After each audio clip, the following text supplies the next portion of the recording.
Dummy switch part.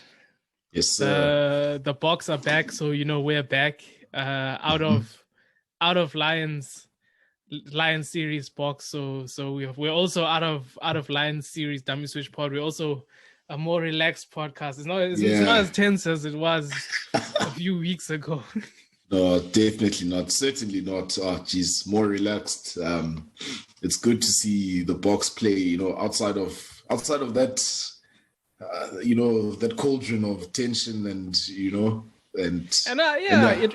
it prepared them well. That's like the whole time I was watching the game. That's what I was thinking, is that it's the preparation that they took into this game was far superior to what Argentina had, and it showed, especially defensively. I think Nienhaber is a defensive man, because watching this, I was thinking, defensive coach needs a beer, but I think it's the man at the top. It's his, it's his whole blueprint. Yeah, he set that foundation, and you must also. It's not often that Argentina are kept tryless in a game. Yes. Because you saw there's glimpses of their attacking potential that we saw. But again, like you said, the preparation, the Boks just looked in control, of that game, just okay, this is what we're doing, how we do it. Let's, and a lot of those guys have been holding barge bags and tackle bags for guys that it's almost like practice is more difficult in this game. That's what it looked like to me. And these guys that also they're also been waiting for their chance, mixed in with a few guys like obviously Kolisi and a few other guys that were retained, but well prepared, very well prepared. And look, I was happy with guys like Joseph Dweba. He played well for me. The lineouts weren't the best, but at the same time, even our front two hookers or top two hookers, they also had line-out issues, during the series. So, it's something that will get better. I'm not too worried about that. And then, it's a bad thing. Kolisi being there involved. You just saw the experience. It's a bit collecting high balls, even. You can see that these guys, they really prepared. The coaching team have done a good job. Then you've got as well Alton Yankees. For me, the goal kicking. He drove that car. He drove that car around very well. Yeah, and you can't look. You have to say, look, it's a good performance from him, and it's just unfortunate that he doesn't get a second bite at the cherry, because it's I don't see why you wouldn't give him that second bite of the cherry. But nonetheless, good performances all around. Fassi, there's a lot to like. About especially Reinach and the two men you aren't mentioning, Reinach and Visser, those were the leaders in taking meters along with Elton. And I think Visser had his, that I don't know who it was. I think it was Okaru who was saying that, first 3 test matches, you don't even know what's going on. So after that, you get acclimatized and you can start showing performances. And I think that's what happened with Visser. That's why I'm also not too worried about Dweba and that, because given a few games, his mind will catch up to what's going on, and I think that's what's happened with Visser as well. Visser, absolutely. Even Reinach, he definitely does deserve a mention. Because hey man, that guy's been fighting, man, to get that to be the starting 9. Hey, he's been. And the gates have opened. Every year he gets the trophy for effort, but hey, look, now he's taking his chances, so, and Visser as well. You have to admit, because I was I think everybody really was just saying that, from that Lions series, we didn't see that. We didn't see what we saw on Saturday, because what we saw on Saturday is like, this is what he can do, and against the Lions, I guess, different sort of environment. In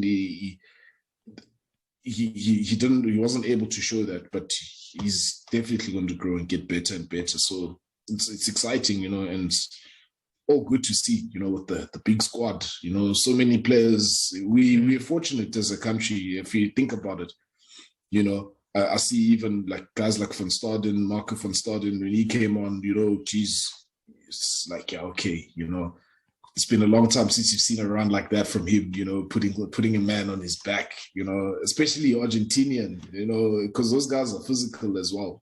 And yeah, but there are some flaws, you know, not flaws, but weaknesses, you know, with the nine picking up the ball, because, you know, the way that Argentina like to play. And that's where I can commend that the preparation, because that first try that Reinach scored, you know, he just kept on chasing the ball, because if you've watched Argentina, they like to play like that, you know, to play that looping run and play almost behind the screen, and it just kept on chasing, made them make it.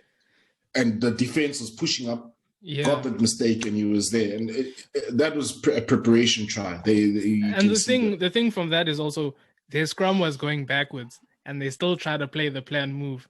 They didn't think, okay, guys, let's cancel this. Let's hit it up first and then try. Yeah. But that was the whole game. They weren't getting any go forward the whole game. There was one time Sanchez even took a drop goal because they're going back the whole time. They had no go forward ball. That's why, for me, it was defense was it. Yeah. Although, there were times defensively where we looked shaky, and you could see the center combination where, you know, guys were, or guy was rushing out the line, you know,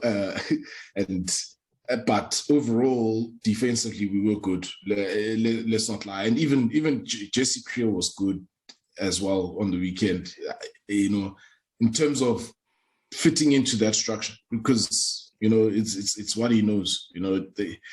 But yeah.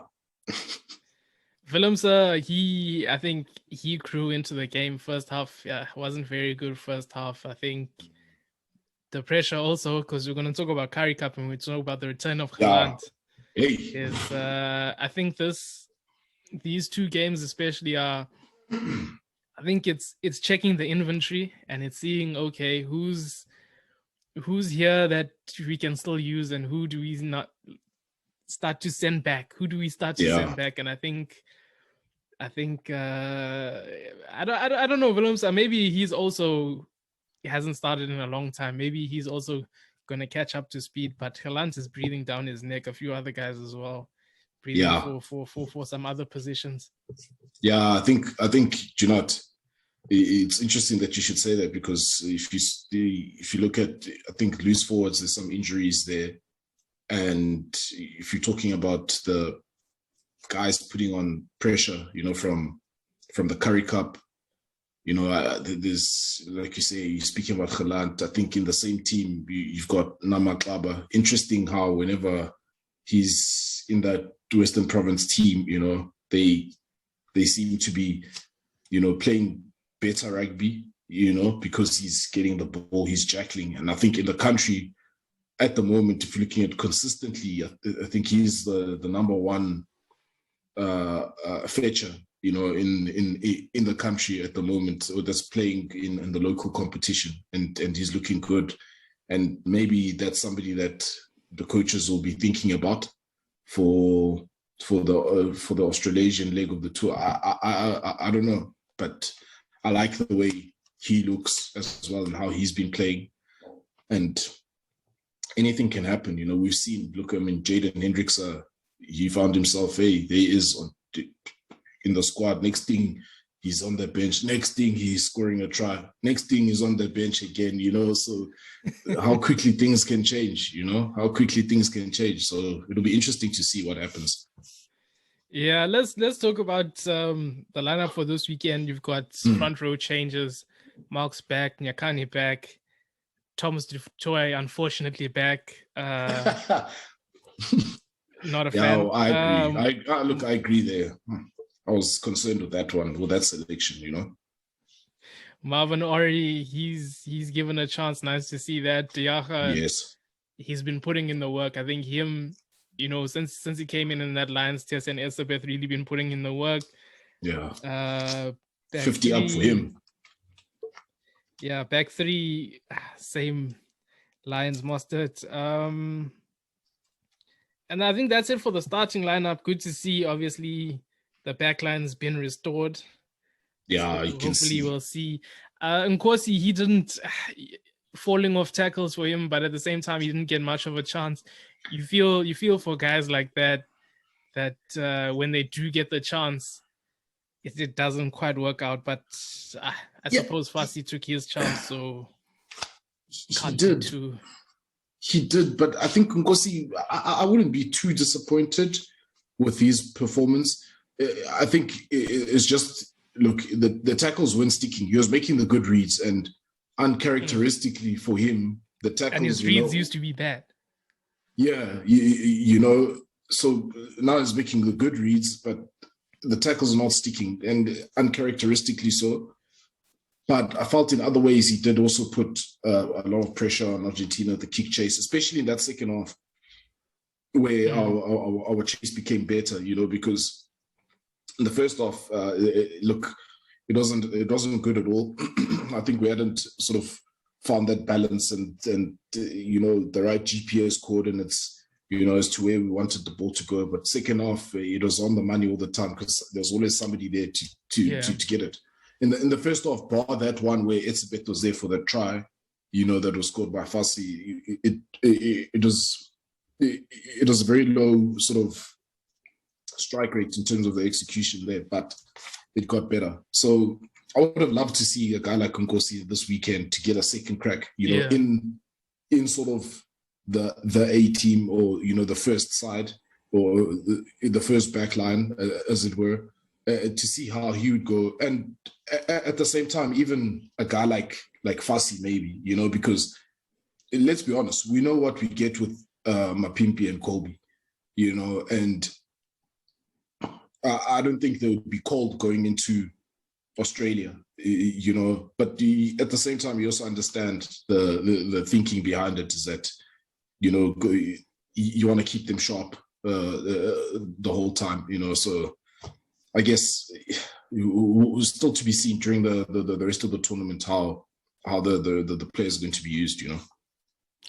Yeah, and I think, just thinking back to what I was saying to Toy, I think he's right now, this is a trial selection, because Wilco Low definitely, he showed that he should be a part of things moving forward. Other guys on the bench, I think a guy also, Dan Dupria, he's also getting a bit of a trial run to see if he's going to stick in this thing, especially with Evan Ruiz breathing down his neck. Hendrickse and Willemse, the only backs. Hendrickse, like to see a few more minutes. Willemse, same thing. Like you said, Janches is the only one that's missing out, and that I'm sad about. Yeah, you know, I am sad about that, about Yankees missing out. I'm interested to see, or keen to see Van Rensburg, how he goes, because I think the SAA game, I felt, you know, he's got that edge that we're looking for from the locks, you know, because he's got that energy, he's got that presence in the line out, you know, he's able to set them all when it's thrown on him. He showed that in the SAA game, so it'd be interesting to see him. And I agree with you, Dan Dupria is more of a trial. to Toy, yes, definitely, you know, because at some point somebody is going to get cut loose, you know, to say, hey, look, you need to go back to club rugby. And Willemse, I'm keen to see how he's going to be used, you know, whether he's actually going to go fullback, if he does come on, or center. That's what I'm interested in seeing, you know, to see where exactly will he go, you know. And the other side of it is, you know, I would have been interested to see a situation or a scenario where, I know Cheslin for the Boks at wing, he's been, you know, top class, but, you know, a scenario where he plays fullback, where he's comfortable, and you've got one of the younger guys, you know, a Fassi or even Nkosi coming in on the wing just to see how that sort of backline would go, or that different back three combination. I think as much as we're building that depth, my question would be, are we really building different types of combinations? Because you can have different players injured at different moments, and guys will have to be moved around at some stage. Just a thought, around that. Yeah, we'll see. We'll see how it goes. Predictions. We know the Boks are gonna win. Yeah. Before we go to Curry Cup, right? I just wanna touch on just with the Rugby Championship, because I watched the All Blacks Australia game, and I can see, like I've been seeing on social media, there's a lot of, now it's that thing, okay, who's really the best team in the world? Is it New Zealand? Is it South Africa? And whatnot. And I don't, for us as South African fans, we mustn't be frightened by the scoreline and say, they did this to Australia. No. Look, Australia made a lot of mistakes on attack. They gave away tries, playing that expensive game, and my point here is that, going back to how a couple of weeks ago, the people were talking about how we play boring rugby, and we use Australia as a case study here. Australia, they do play attacking brand of rugby, but they were trying to push that wide ball, to play to try and beat New Zealand on the outside, just as New Zealand would, usually play that expensive game, getting that ball wide, and they got punished for it, and as a result, they lost. And so again, it's risk and reward, in terms of, you can play that nice, pretty rugby and then lose, or you play what and you win. And that's the thing. The moral. My thing, my thing is, we've been guys are watching from afar. They're telling us these guys are boring, so on. Under Jake White, we were boring. Yeah. Watching those Boks games, we won, but it was boring. Yeah. That was boring rugby. But this isn't, it doesn't compare to that kind of rugby. But why is it a problem now? But it wasn't a problem then. We weren't, Jake White wasn't given this tag of being boring. Wasn't given, the Boks weren't under as much heat as they are now. And I just wonder, why? Is it a personality thing? These people just don't like Rassie? Or what is it that they don't, there's something that they don't like here, but they could stand with Jake White? Is it our captain? Oh, what? That's the thing. What is it? But there seems to be, there was no, or was it that Jake White, afterwards it was a short reign, relatively short reign, because after he got shown the door. So is it this thing that now there's a succession plan in Springbok rugby, that now this thing might be sustained? But it's a problem now, but it wasn't a problem then. No, I completely agree, and understanding what you're saying there is, I think it's the threat that at the moment, let's be honest, the Springboks pose the biggest threat to the rugby order, if I may say that, because for far too long the status quo has been the North dictate, and everybody else toes the line except New Zealand and Australia, where they have a big say, especially New Zealand, because they're the ones that they sort of, if you think rugby as a fan, you think New Zealand because of the way that they play. But the thing is, the game plan of we're going to kick to you, and then you're going to make a mistake, and then we're going to capitalize. That was New Zealand's game plan. Exactly. You see, and when it's us that does it, it's not correct. It's boring. Look, I think it definitely is a thing where people, like I said it a few episodes ago, they're afraid, because they know that if there's anybody that can really keep New Zealand out, and I think for the Boks going forward, in this championship, I think the main goal needs to be to really make a statement and win. You know, we've got the first W and get the second W. We must just keep on racking up those W's. You know, and really underline the fact that, you know, we are really the world champions. That's all that's left, because there can't be any debates after that. You know, I think it's probably the big mission that these guys are on. You know, because we need to shut some people up, man. You know, they'll always talk, but we just need to once just make them eat a banana. You know what I mean? Yeah. Moving on to Currie Cup. I don't know if you want to start. I mean, I think it's best to go team by team. If we're talking the Bulls, there isn't really much to say about the Bulls besides the fact that they're the Bulls. I don't know if you want to expand on maybe the Griquas game. Yeah, Bulls, Griquas. Hey, look, it was always going to be tough. I think this was the first one on Wednesday. Yeah. Griquas is just unfortunate, you know. Look, came up against the Bulls team that are just, at the moment, they're going in the right direction at a crucial period of the season. And yeah, like you say, the Bulls are the Bulls. You know, it's good to see guys back, Hans, Arensa, you know. There's not much more that you can say, you know, other than that, okay, you know, there's Jan Hendrik Wessels looks like, okay, he's looking good at number 2. You know, Jake White has got a knack of turning players, you know, from one position to another. Like, look, he's a good coach, you know. So, yeah, Greek was unlucky. But at the end of the day, if you look at the log, you know, they're still in the dogfight. That's really my big takeaway this week from the Currie Cup is it's so good to see that, you know, the Pumas and the Griquas, they're still in the dogfight, you know, and I don't know when last has that ever been the case where you've got both sort of smaller unions in the dogfight for top 4 to play semifinals, because even to get semifinals, anything can happen, you know, anything can happen on the day, and it's just good for SA Rugby. So, you know, Griquas must just keep on holding on, you know, it's just a few more games and just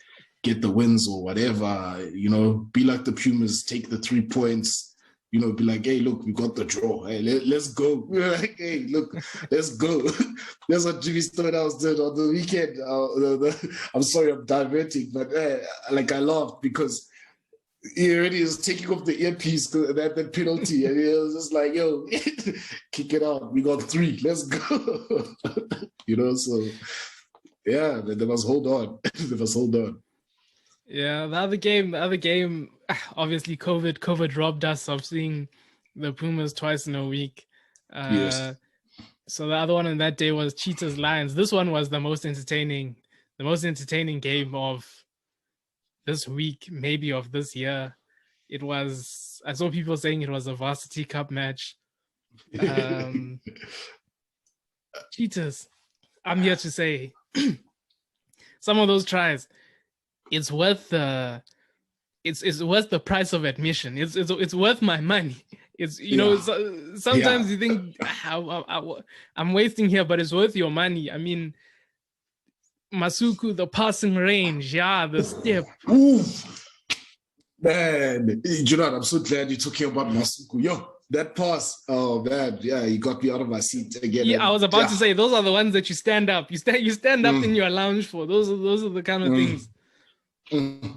Yeah, the Cheetahs, but I mean, we know that this is what they do, right? They play that attacking brand, but I think the only unlucky thing now is that they're not able to get those wins. But you know, maybe with a few personnel changes, the balance with Masuku there at 12 is absolutely perfect for them. You know, look, Francois Steyn is gonna be looking for a job after the Boks. I'm just saying, you know, because hey man, they've got a player there. That's a real ball player right there, you know, and there's so much to like about him. So much to like about him. And those offloads from everyone, even Malcolm Yar coming to the party, you know, it's good attacking rugby from both sides at the same time. But my question is going to be, hey, if I'm the defensive coach, I'm just annoyed because Do they have a defensive coach? You know, like I'm just annoyed because it's like, no, boys, you know, like I understand we're playing, but you know, we can't be allowing them to play as well, you know, because, but you have to give credit to them for giving us that excitement, you know. Yeah, credit to them. The back row in that game, especially, I think for David Britt's try, the one that he had the nice dive for, all three back rowers were involved in that. I think it was Pokumela stole the ball. Yes. He passed it on to Potgieter. He was big. Potgieter, change your password on Instagram. And then he passed it on, and Davis was involved as well. And then it went wide, and they scored the try. So those back three, especially this is the most I've seen of Davis, Aiden Davis. Yeah, I mean, he was SA under 20. You're expecting big things, so I think he's finally ready to hold down a starting position. And you don't even have Rudolph in those three, so and Insila in those three, so they've got heavy stocks there. Yeah, they do, you know, surprisingly, you know, and it's like, geez, you know, they've got all the weaponry right there. It's just, okay, maybe the front five is a bit, you know, young, wet behind the ears a little bit, you know, not much experience there. But that back three that you're speaking about, and the guys that were not there, it's just, yeah, they were big. But in that game, Pokomela, for me, I think he's also coming into his own, you know. He's always been able to hold down a starting position, no doubt, you know, even being captain. But I think now he's coming into his own, and I wouldn't be surprised if, you know, if he's getting a few phone calls, you know, asking about his availability, you know. I wouldn't be surprised. Yeah, I mean, if we stay on the Cheetahs, just talking about the next game against the Sharks, a lot of changes. The attacking thread was still there, but it just wasn't as sharp.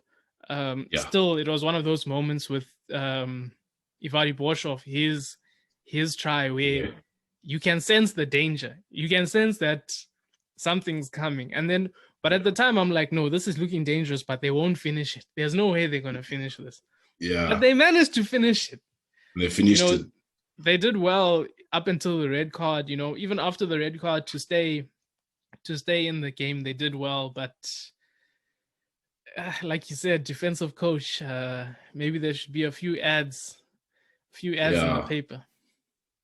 Yeah, look, I think probably there's definitely a few ads in the paper, you know, to get defensive coach, because even that red card, you know, that was an unnecessary red card. And, you know, there's a lot, you know, I know you said the man must change his password on Instagram. He must change his tackle technique while he's at it, you know, because that really was just all technique, you know, especially in this day and age. Everybody knows, everybody's watching, everybody knows that, you know, you have to get low. If the guy is low, you must try get lower, or, you know, you read the situation, because that man was being tackled, and that red card did cost the Cheetahs.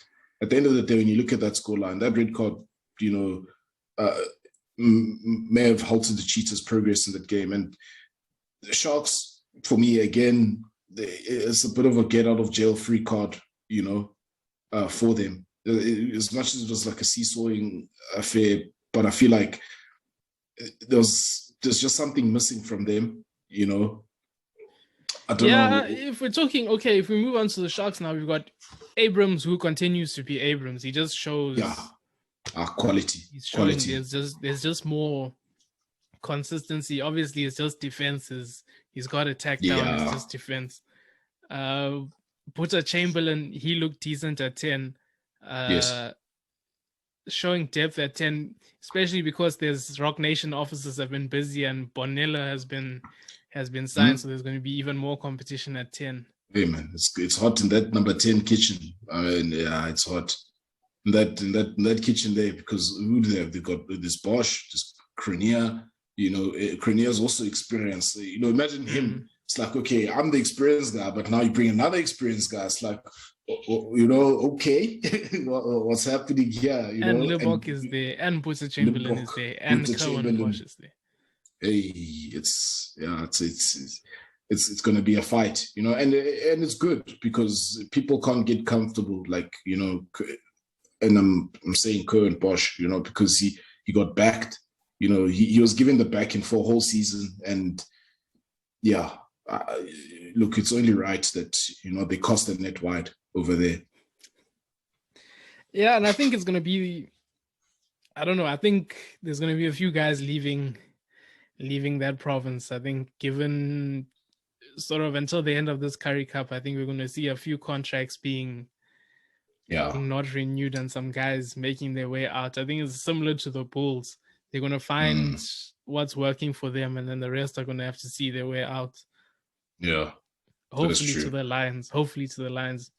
If we talk Lions, that game against the Cheetahs, Sangweni had a mixed bag. You know, he was involved in the try, tap back. Yeah. You know, he was involved in intercepts, which seem to be his thing now. Maybe they have been. Maybe he's one of those guys that since high school they can just read an intercept. Maybe I think he's just one of those guys. Yeah. And but mixed bag, obviously, because of the yellow. They did. I mean, the Cheetahs fell victim to the same thing as the Western Province game, where things got fragmented and they got loose, and that's when the Lions took advantage.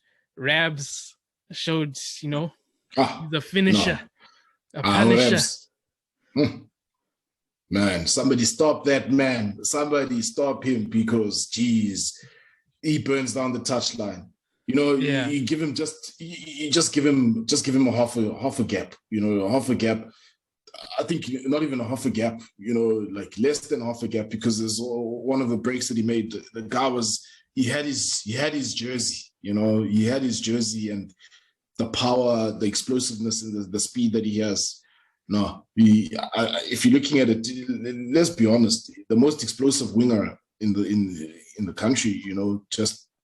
If you're talking domestically, geez, looking at that, we spoiled with wingers. We spoiled in this country with so much talent and pace. You know, pace for days. Because Edo van der Merwe as well, he shows what he's got. You know, like we've got guys.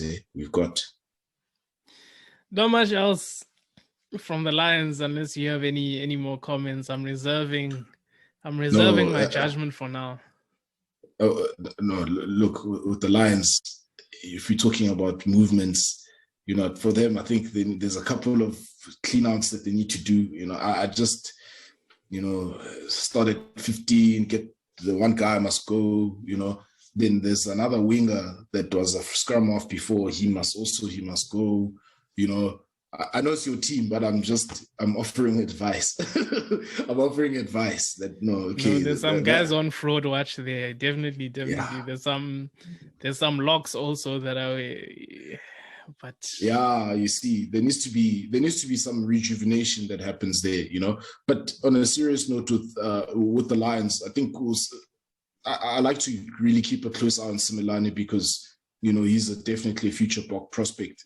But just watching him, I can see why he was released, you know, back into Currie Cup. I think he needs just a bit more time to, you know, to really, he knows his game, yes, but to completely understand his game, when to pick his moments, you know, because it's not always going to happen, you know, it's not always going to happen with the footwork, and you know, he's getting caught a lot with the ball, and you don't want that, especially from your outside center, for that ball to just stop there at 13, you know.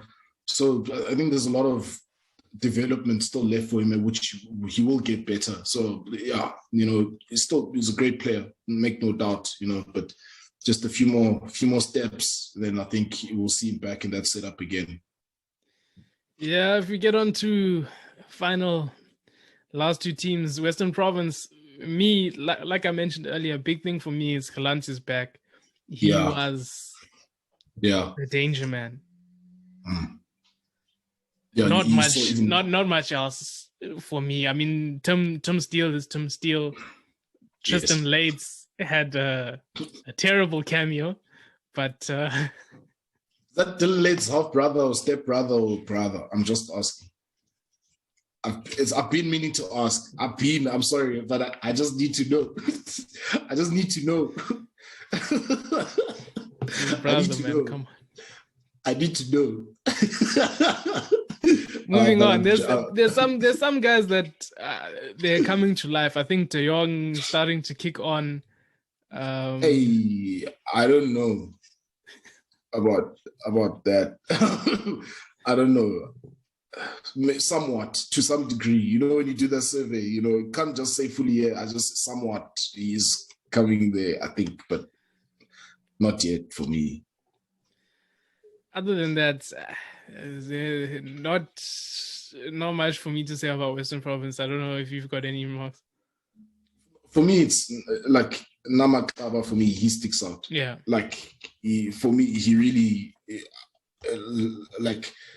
I think even from Super Rugby Unlocked, his performances, we were saying, I think I touted him as possibly somebody to make it into the Boks squad. Then he was injured, you know. Then he came back. But is he better than Pokomela? And stealing the ball, if we're talking out and out fetcher. I don't even know about that because watching this week, Pokomela was stealing. Yeah, but I feel like Kaba is more consistent. You know, yeah, that's a tight one, to be honest. It's a tight one. It's a tight one. I think if we had to go on it, you know, in terms of who would get the first crack, then I'd say Pokomela is your next guy. You know, if you put it like that, I'd say Pokomela is your next guy and to get an opportunity, you know, and see how he goes. But I wouldn't really overlook Klaba because there's something about the kid, man. He's good. He's gonna do great things. I feel, you know. But other than that, Western Province, you know, if you ever want a course on how to not win a game, you know, then yeah, you must follow those guys because you can't be up. You know, you get bonus point by halftime, you know. Yeah, four tries versus 40. I was like, okay, these guys are here to play. They, you know, taking their chances because the Pumas were not taking their chances. You know, yes. That's one thing that must be said. Pumas were not taking their chances. But then Western Province just kept on giving them a chance to get to say, okay, look, we're done now. You know, do you guys want to play? And the Pumas, their maul was strong, you know, like, geez, they've got a very powerful. It was like 4 maul tries. Yeah, once they set that up, it's good. It was just unfortunate that they weren't able to capitalize from like the position that they had early on. But other than that, you know, credit to them. You know, they went there an away game. They went from looking at 0 points, you know, to getting 3. And I understand why Jimmy Stonehouse was just like, yeah, no, look, I'm cashing in my chips. Wrap it up. You know, wrap it up. You know, it's not worth that extra point. It's like, no, we're done here. We're done, you know. And yeah, man, I think the forwards especially, they earned their money on this one. You know, they kept the Pumas in this game. You know, there's times where we've talked about how lethal their backs are, but the forwards really, they stood up in this one. Even the guys that came on, even the guys that came on off the bench, I think they're starting to find that balance now where when the guys come off the bench, they're making that impact or they lifting that tempo, sustaining the pressure. And it was good to see, to be honest. I was happy. Disappointed they didn't win, you know, because hey, when they made that fight back, I was just like, yeah. I was like, yeah, you know. But look, good for the Pumas. Western Province, Geland, look, that guy, I don't think they're going to miss him in the next few weeks because personally, I feel just from his performances since he's been back from injury, it's very hard to see how he may not be involved. Okay, maybe, look, it's a bit too late for the Rugby Championship, you know, but definitely end of the year, he will be involved.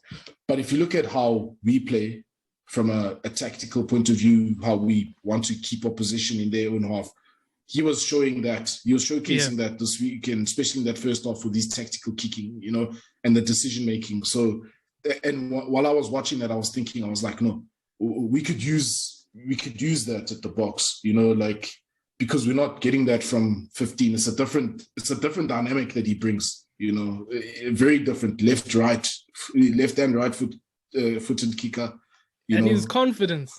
Yeah. It's almost it's the arrogance you need. It's the reassurance that you need.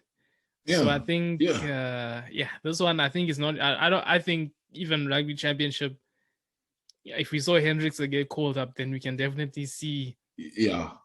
You know, depending on what happens, we can definitely see him. Yeah, because he was there with the squad 2019, wasn't he? You know, so why not? Some time back. Yeah, it was some time back, but he's been in that environment. So, look, why not? He's got to play. Yeah, just looking forward to matches tomorrow and this weekend. Any closing remarks, Chris? No closing remarks except, you know, we need the Boks just need to get the next W. You know, there's, you know, what do they say? Big. So week after week, we want the W. You know, it's just W's. That's all we want to see. You know, for the rest of this rugby championship. And Currie Cup, look, it's tense. You know, defensive coaches, you know, they need to be doing extra work, because now it's knockout stage. You can't be giving. Who's more sleepless this week? Defensive coaches in the Currie Cup or the Argentinian players playing the A team this week after hiding from the Bs? No, I think the defensive coaches in the Currie Cup. You know, they've got more stress. You know, they're taking more heartburn pills and anxiety pills, because they look at all the games, look at the score lines. You know, it's good to see the attack, but you know what? You also thinking, hey man, we can't win championships like this. You know, we can't. But the Argentinians, they're going to be tougher this weekend. It's definitely going to be tougher. But the boys, we've got it, man. We've got it. It's a W.